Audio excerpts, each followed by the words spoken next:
Hello, everyone, and welcome to At the Still Point. I'm Dr. Ryan Christensen here with Shaman Steve. Happy Monday, Shaman Steve. Yes, happy Monday. I think we both got a case of the Mondays today. How are you doing? As much as I really hate that scene because I love that movie, today does feel like it's a case of the Mondays. I hope our listeners have enjoyed resting this week as we integrated. It's been a little rough, and Mercury is fully in retrograde now, and our internet wasn't working well at the office, and I just laughed because one of my favorite teachers talks about triggers being the doorway, and boy, have I had a lot of those. So I feel like I'm on The Price is Right, looking behind door number 1, 2, or 3 to see what we're going to find today. Which, do you want to introduce our topic to the viewers? Yeah, I'm excited to talk about today's topic. Ooh, Shaman Steve is excited. Today we're going to talk about the soul's shadow, exploring duality, desire, and our spiritual path. Shadow work, Shaman Steve. Hit Yeah, us. what comes first in that is our duality. That's like the foundation, the flooring. This is the true essence of us. And duality for me is the tension between the human divine within us. The desire is our soul's misdirected longing. Our ego is the veil of our true essence. And the shadow is our untapped reservoir of power. Wow, you covered a lot there, and I'd like to unpack some of that. Yeah, let's unpack it. When we talk about the shadow, let's define that for our listeners. Doesn't this term come from our friend Carl Jung? Yes, it does. Carl Jung, the famous psychologist, very well known, he talked about the light. And we can think about shining a flashlight, right? Shining the light. Yeah. And doing a finger puppet. And on the other side, maybe the dark side of the moon, or the other side of the coin that we see is the root from our oneness, which is the singularity of the universe, into duality, two parts. Light and dark is often seen as that initial duality for people. Yeah, it is. And a big bang, depending on whatever flavor of wholeness you're coming into, this duality that Shaman Steve speaks of is not the separate thing. It is a result of light illuminating an object, and it casts a shadow. Correct. And the thing about this shadow is we're all afraid of this thing because we're told, like, oh, this is your shadow, or you're a bad kid, or you're not going to be good because somebody gave you a judgment based on this duality. Frankly, it pisses me off because it's not true. And we are perfectly divine beings, but we don't see this as a part of ourselves, right? Is that why it becomes a issue? Because you talk about this misdirected longing and the ego. The ego for me is the protector, right? That part of ourselves that is my watchman. He's the one looking around saying, okay. Shaman Steve. Whoa. Yeah, he is like your bouncer at the door a little bit, but sometimes at the same time, he's also superly overprotective. So what is the shadow for you? Do you think I captured it right with that light darkness thing? Or do you have a little deeper way that we can understand the shadow as a part of duality as we get into this? To first understand what the shadow is, we have to understand the other side of the coin too. So, because they feed into each other, the light and the shadow, they play off each other. You can't have one without the other, because if you're just dark, it's just going to be dark all the time. So you have to have light to have a shadow. Exactly. So our light is our love, our kindness, our aspirations, things like that. Or our essence, right? Because like you look at a baby and it's full of this. Like the whole world hasn't corrupted this perfect little thing yet. Yeah, exactly. And then you have to look at, like, your shadow represents the hidden, repressed qualities, our fears, our angers, our desires even. And that's a part of us that we're hiding. Yeah. Interesting, Shaman Steve. Yeah. Take us deeper. It's you have to realize that the human itself is bound by ego. And so, like, we need it because the ego is our personal identity, our earthly experiences. And that's our survival, right? This is how we've lasted through the lineage, is being able to survive the attacks of a saber-toothed tiger or a Tyrannosaurus Rex. years ago, and now we owe that car that came through too fast in Pontiac, right? Yeah. It's still, with that too, the ego also feeds into our competitive nature. It feeds into it can even feed into some other qualities we don't like. We'll use like a workaholic as an example. It feeds into that the quality that you're not good enough, so you have to do this extra work to become good enough. So you're constantly judging yourself, and so with that, you think you have to put in all this work that you don't really. It doesn't matter because they're gonna Right. judge you either way. So why do that extra work to yourself when judgment is around the corner no matter what? But when we let that slip in, that takes away from all the other experiences we have, because now we're solely concentrating on work and we're forgetting our friends and our family and all the other things that actually brought us joy, just so we can seek that approval from someone else. And then that feeds our ego, and then the ego says, oh, thank you, now let's go again. And it's just this continuous cycle. That's right. And in our past traumas, usually as children, we had to kowtow or change our needs for caregivers or other ways to survive. That we've talked about some of these soul fragments, like how do these parts of us get disconnected? Every time that you can't say yes or no to your true desires, and you hide and suppress those feelings, those emotions, those energies in motion. And this, I think, is where we get into duality, is the dance, because it's the interplay of the light, which is our divine nature, and the shadow, those unhealed parts we named. Yep. And it reminds me of the yin yang. That this picture, and for those listeners, we'll put an image of this too, is the yin yang. Notice the black and the white intermingle. They're swimming together, but there's a dot in the center of the opposite color. So below this sadness is love. Below this grief and fear is a desire that your life can be better than it has been. So you're not settling for the status quo. That's what I think is so cool about the shadow, is it invites us to rediscover true wholeness, because we know what we want and what we don't want. That's our yes, that's our no, that's the light, that's the dark. And I think that's the duality. Yeah, sometimes we need to go a little bit deeper, because when we have all this stuff that's cooped up in our shadow, then it starts to control our lives too. Mm-hmm. And with that, it can take us down it either puts us in bad situations with relationships or with other people such as, I meant with relationships like friends or girlfriends, boyfriends, significant other relationships. Romantic friendship. It'll spill out, right? It'll spill out into all your relationships if you're carrying this unhealed parts around, wearing them maybe as a badge of honor. I know I did that for a long time. Yeah, but it feeds your ego, because your ego can still show off, but then at the same time, it can still hide. Your ego still can become your fortress of solitude, and it can wall off others, but it can also wall off yourself, because then you're not going deep inside yourself, because you're letting your ego sit in its kind of high and mighty fortress and castle, and sit there and project that image and that idea and that concept down into every fiber of your being. That's right. And we learned this, right? And believed it. Yeah. And it's not the truth. No. So what is the truth? The truth is that we need both sides of ourselves. And until you can do your shadow work and embrace both sides of yourself, then you'll always be chasing one side or the other. You're always going to be trying to chase the divine, or you're going to be living in fear of your shadow. And until you try to combine both of them, and then you can live in wholeness and in stillness and within yourselves, then that's when, the real healing, and that's when you become truly who you're meant to be. Wow. And it takes acceptance. It takes acceptance when you look at these dark, shadowy parts of yourself. You say, I'm not going to run away from that.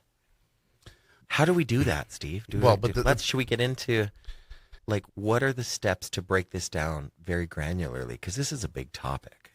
It is. There's a lot to go over. We talked about the duality of things, but what's the root of that duality? The shadow, is what we hold on to with attachment? Our emotional desires, our attachments are like, I really want that person to love me. I want them to care for me. And I was having a nice conversation with my mom this week, and she was just like, sometimes, honey, you're just going to be really disappointed. And there's nothing you can do. You just have to deal with the disappointment. And it was such a loving conversation. And I felt so seen afterwards, but it was like that kind of sticky feeling of like, you're holding out for something more, but yet you can't quite get there. And it's this longing feeling for me that is like being human. More and more I reflect. I was talking with a patient today, and like 80% of our life seems like suffering, and 20% seems like joy, and you never know when that little 20% is going to be, but that feels just like a dark way of seeing the world.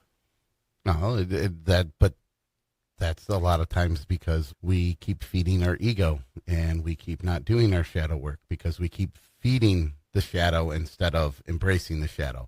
What's the difference? Can you explain the difference between feeding? Is this that like white and dark wolf kind of combo? Have you heard that story? Yeah. A native teacher was telling his student about the nature of the universe. And he said, it's like you can imagine that there's two wolves, one on each shoulder. One is a white wolf and one is a dark wolf. And there's only one that can survive fully. And he got really quiet, and the student said, which one will survive? And the teacher said, the one you feed. Yep. And I think that's our choice here, is how to honor the pain without gaslighting or bullying ourselves for experiencing it, and how to feel it fully. Because I think our desire and our attachment was more a result of how we were programmed than maybe any problem with us. Because I don't know if we have those parts of ourselves. Yeah, because what it comes down to is the difference between integration and suppression. Okay. With that. So with that, many of us try to suppress our shadow aspects, believing that we must be good and positive at all times. However, the denial of this, it just strengthens the shadow's influence. Got it. So by trying to palliative yourself or make it go away, we're bypassing it, and then it builds up. Yes. Yeah. So like true integration occurs when we stop labeling our parts of ourselves as good or bad and instead see them as pieces of the whole. So that's what I mean by embracing it, is because consider our consciousness, our psyche, our mental awareness is like a puzzle. And we love the easy outside edges because those are easy to define. They're square on at least one edge, so it's easy to get that border done. And now we need to put all the other pieces in. What really stinks is when there's one section of the puzzle that's all the same color. And so all the pieces look like, and sometimes that integration is just finding where the pieces fit properly within yourself. And you can't force a puzzle. You know what happens when you force a puzzle? You ruin the corners. Yeah, you got to integrate it properly. So sometimes it takes a while to find the right way that puzzle piece fits in the puzzle, because it's only going to go one way, but you got 4 options. So sometimes we got to put that one option in. It's like fits until you try to put the next piece in next to it and go, that's not right. And then you start moving the pieces around a little bit. We got to take care of ourselves that same way. You got to take the good pieces and the bad pieces because they all complete the puzzle. And when we identify with only the suffering part of ourselves, or only the scared part, or say things like, I am my pain and I'm unworthy, or somehow believing that, we're telling ourselves lies. Yeah. We're just feeding, at that point, you're feeding back into the ego to build up the walls, to protect yourself. And is it always conscious? I don't think so.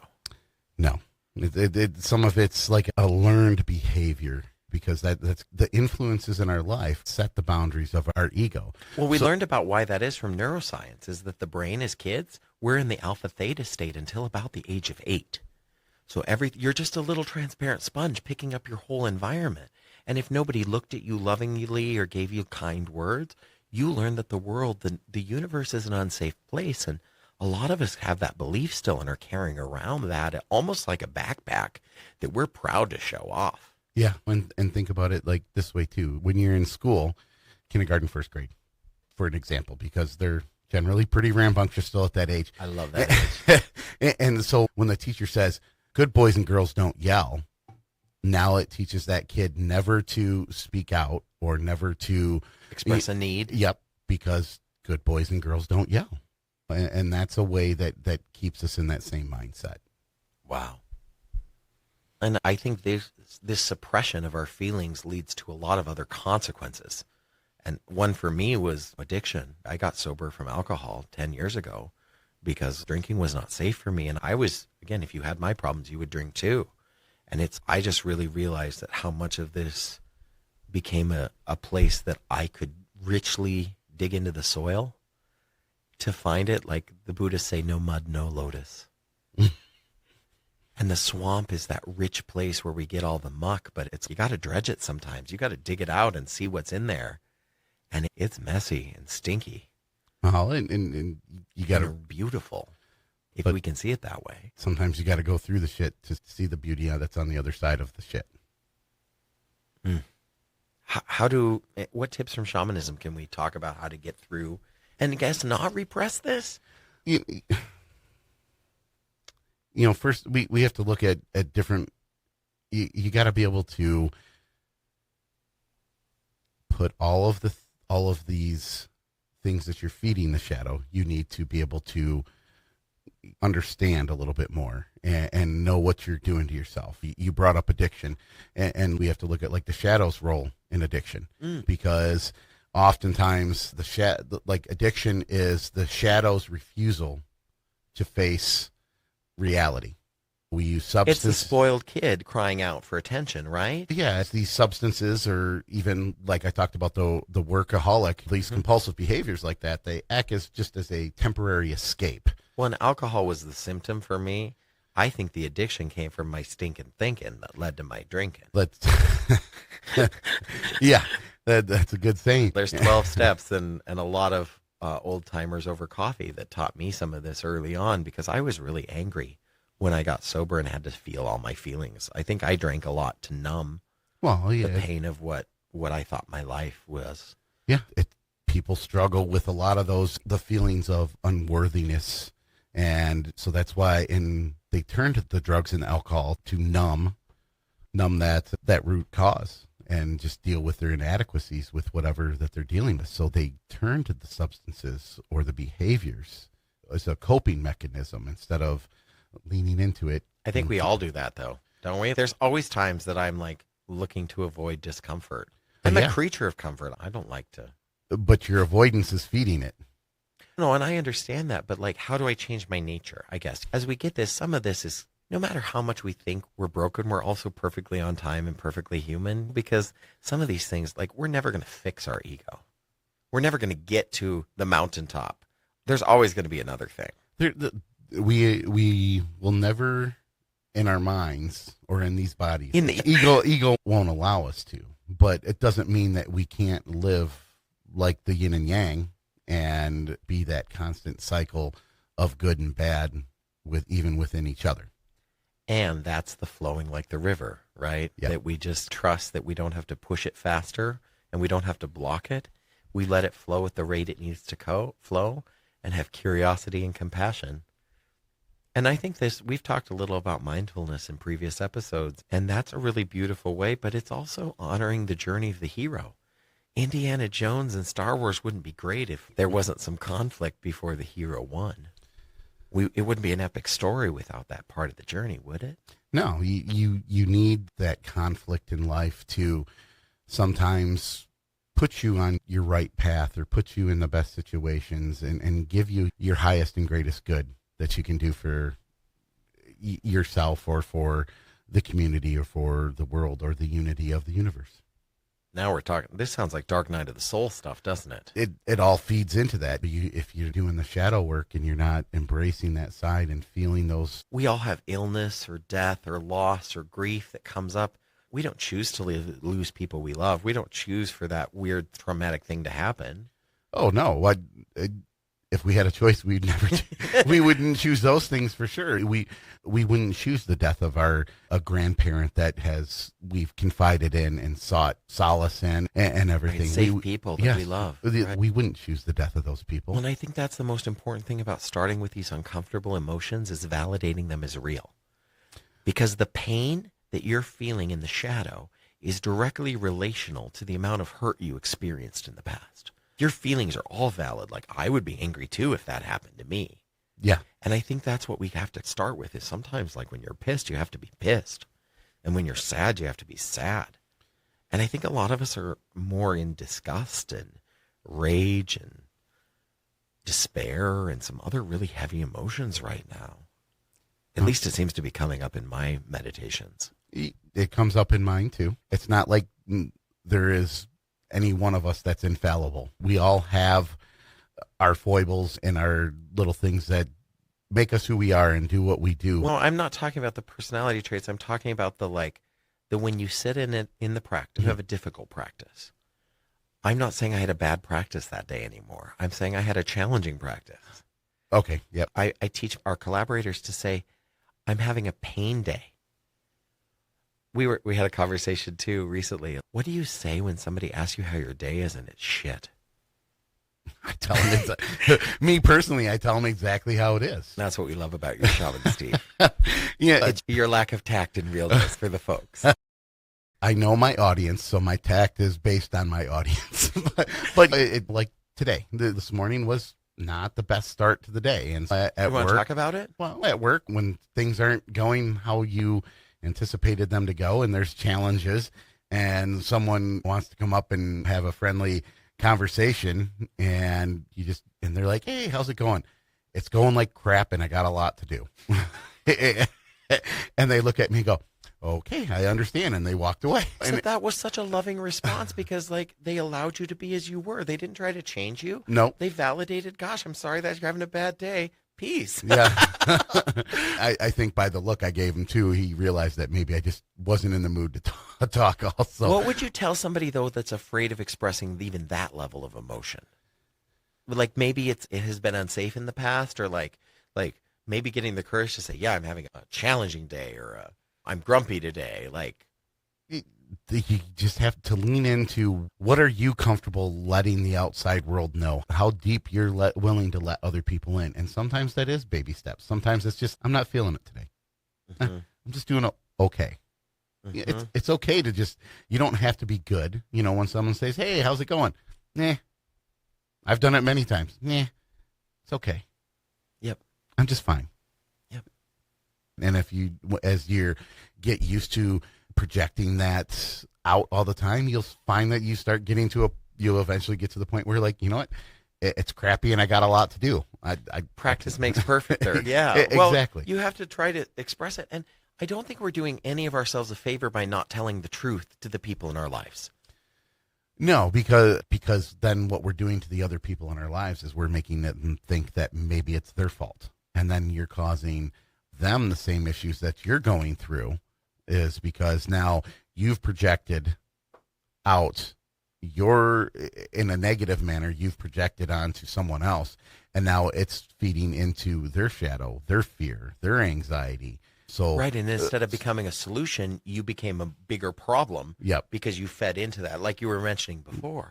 It just feeds and snowballs. So, if we always talk about how the good vibes, if you keep passing the good vibes along and you live in that type of environment all the time, good things are always going to happen, and you're always going to be in a better mood than someone that's always in a negative environment. We got to do that same thing. So if you're willing to be honest and share your feelings, then other people will be honest and share their feelings with you also. And then it creates an environment where you can share those experiences openly without judgment or recourse from peers or family. And if you don't have a safe space to express this, that's a really big root cause of dis-ease. Yeah. And the addiction, because we're only as sick as our secrets. And if I can't tell the truth to myself, that's a hard place to be. And I think sometimes it takes the courage to jump off into the deep end. I think that's a cannonball theory of osteopathy, right? Sometimes you just got to get pushed in. And we don't choose these initiations either, these dark nights of the soul or the spiritual descent, or whether, I think the Buddha renounced his worldly pleasures, and other mystics talked about this dark night of the soul, or this time when you just have nowhere else to cry out to but to the divine. Yeah, and sometimes that's as simple as that song that's playing in the car on your way home that just stirs that emotion, just feel that emotion. If it brings up rage, scream out. Scream it. Pound the steering wheel, pound the center console.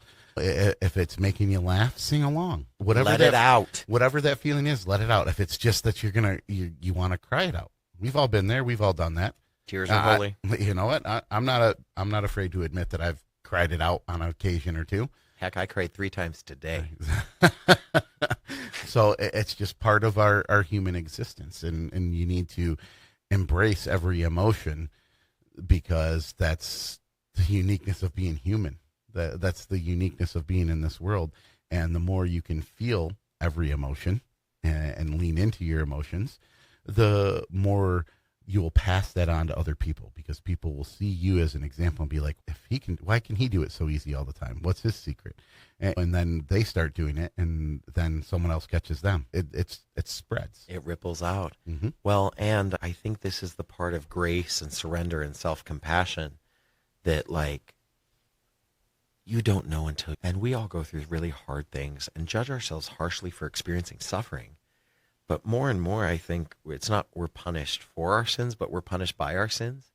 Right? When you avoid doing that hard thing, there's always something that comes back and bites you in the butt. Yep. Or like the not listening to doing the extra practice or thing. Like, I try to really be tuned into that yes of what the divine is saying, but sometimes it's really difficult. Even avoidance. Right. And bypassing, we do to ourselves a lot. Well, yeah, because we don't want to deal with that conflict. We don't want to, I'm too busy for that. Well, maybe I this can't is be bothered. These are the things that we commonly tell ourselves yeah. to try to bury that away. But the problem is when you bury it into your shadow. When Spiritual gaslighting. Yep. And so all you're doing is just putting away your problems for another day, and you're not going to want that other day to come, because it's not going to be you can just open up one jar. It's going to be you open the door and the shelf full of jars falls on you. Right. You don't get a choice then. No. And that's when it gets really difficult, and that's when it becomes an even bigger challenge that, some people really struggle to go through, and that's when you're pushed to that point. That's where addiction can grab you. Yeah. If you're not careful. Yeah, or the other darkness, right? Yes. Like the people that get into some of the there's some sticky places in the Yeah. universe that we choose to stay out of because there's not a lot of light there. No, but without the light, you can't have the shadow, so they do have to coexist. You just When our inherent light is there. Yep. As a human, you have a hue, you have a light, and it's truly, I don't know, I just think it's beautiful because, and I want to spend a little extra time in our session today talking about how to begin this path of integrating our shadows and owning our shadows, because I think that I really appreciate that you talked about that projection. Yeah. Because I do it all the time, and I'm so unconscious of it sometimes, because like you want people to understand where you're coming from, and I try to justify way too much. I try to over-explain. Gosh, it can be rough. But look at me noticing it and then having compassion. Like, oh, look at Ryan being a silly little human because he got grumpy, and I'm grumpy now, and I'm like, I'm working on it, but but you're leaning into it. I think it's more not leaning out, but thanks. I appreciate that. I'm trying to feel it. Well, but the act of trying is the act of leaning in. So you are trying. I'm not saying that you're fully bent over and digging in the dirt with it. But you got your shovel out and your foot's on the shovel. Right. You're ready to I'm do thinking about it. But so do you have any way to help get us started? Yeah, I think we could talk a little bit about like how to greet and find some of those unacknowledged parts. And I want to remind our listeners too of some of the themes we've already talked about. The whole breath work, a centering prayer of some kind, just repeating a mantra over and over. I am safe. I am safe to feel. I am safe to feel all my emotions.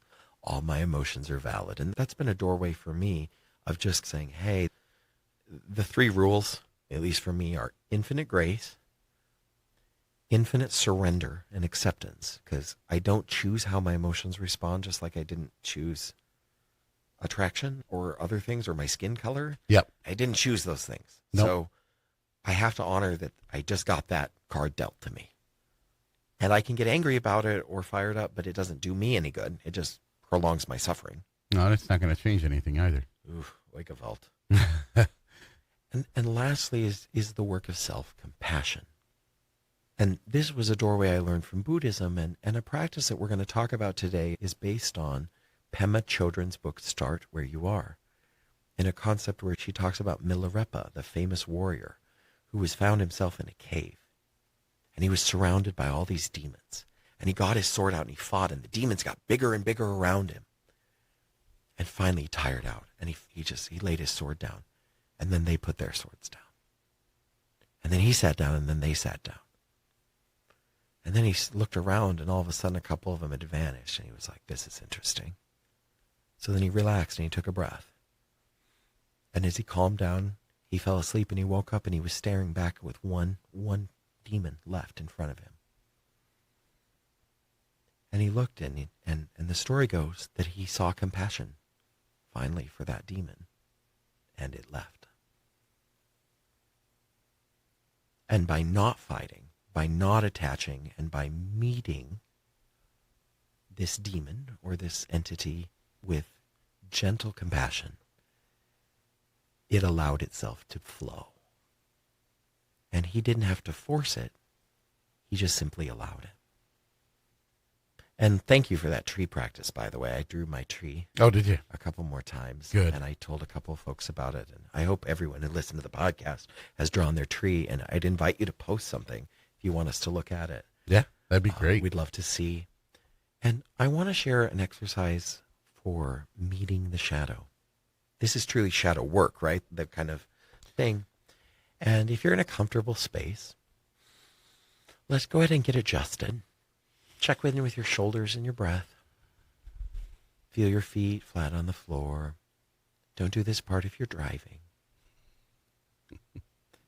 And if you sit comfortably and close your eyes, take a couple deep breaths, noticing any areas of tension, of dis-ease or discomfort. And then see if you can just allow the breath to take you in and out. Twice more. In and out. Good. And you're going to see in front of you, as your eyes close, gently relaxed, a single chair sitting in a little area. It's pleasant around there and feels good. And you just relax into sitting in a chair, sitting across from another chair. And just notice that chair in front of you. And see if there's anybody who would like to come visit.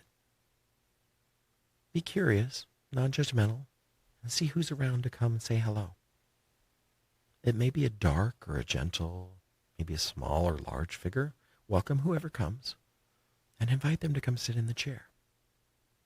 Offer them a cup of tea, and take a breath in here. That's right. Now, see if they tell you anything. Or see if you can notice anything. This is a part of you. This is not an enemy. This is a visitor. And he may look a little scary, as I do. Sometimes Shaman Steve does. Mostly me. But then we're going to sit there and gently ask her or him to maybe show us what they represent. Maybe what message they have. Maybe they have a story or a gift for you. Invite it to take off its coat. To sit down and listen. And after each question, just give yourself a moment to breathe. And notice what you're seeing now. That's right. Listen to the answers even if they come as feelings or images, rather than words. Now hold that space, breathing in, and notice what happens. Feel your internal sensation as well as what you're observing in your vision. That's right. Now receiving any other messages or asking any other questions, we're going to thank this being for bringing the lessons. We want to acknowledge how much effort and work it took for it to protect you, for it to carry you here. And even if it says that it did something really bad, just validate it. Validate its feelings, validate its methods. Might have been misguided, but it really tried hard. Remind it that you're going to give it grace and compassion. You're going to greet it like a friend instead of an enemy. And see what you get out of this beautiful little practice. And go ahead and now, gently shifting back into your body, wiggle your fingers and toes. Take a nice breath, thank any last messengers, and then see that chair dissolve as you come back into your body. And now thank yourself for taking a moment to visit a part of yourself that has maybe been neglected, has maybe been scared.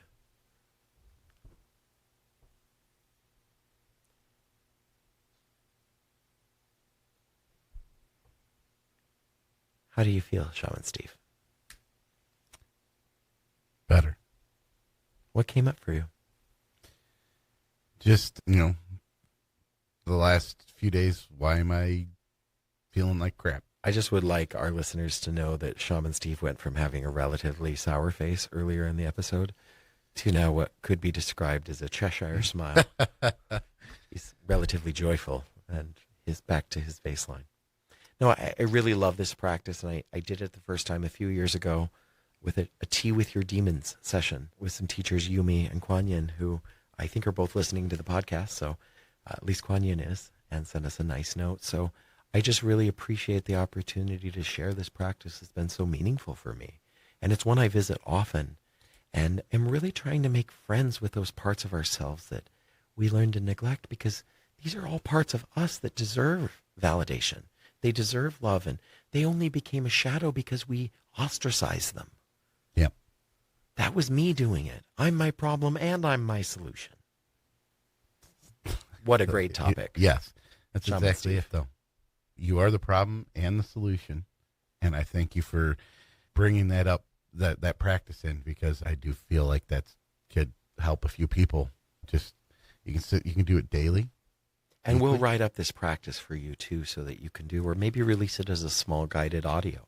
There you go. Because I think this will be really helpful to allow yourself to process this a few times, and use your paper, use your journal, and use some of these tools that we talk about. These don't cost a lot of money.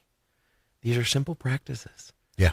And if you can do these kind of a little snack, just try it. Give us a few notes and see what works for you. Because if we start with this gentle compassion, boy, the power of this healing. Our bodies know what to do. And if you can get into this gentle practice, imagine how far you can go if once you start leaning in a little bit more and more to this, because you will reap the rewards of the work that you do. You get out of it what you put into it. And we come back to where we began. This shadow is not something that we fear, but it can be a profound source of deep insight, healing, spiritual awareness, and ultimately transformation, I think. And as we can integrate this, like you taught us so beautifully, and thank you, Steve. It's a joy. It's a joy having these conversations with you. I always feel better myself. And it brings us back into our power and our authenticity. One doesn't become enlightened by imagining figures of light, Carl Jung said, but by making the darkness conscious. I feel like we got to do that practice really beautifully today. Yeah. Beautiful. Until next time, listeners, we hope you've enjoyed exploring duality, desire, and the spiritual path by having tea with your shadow today, and me and Shaman Steve. And wherever you are and wherever you find yourself, just know you're welcome here by the still waters at the still point.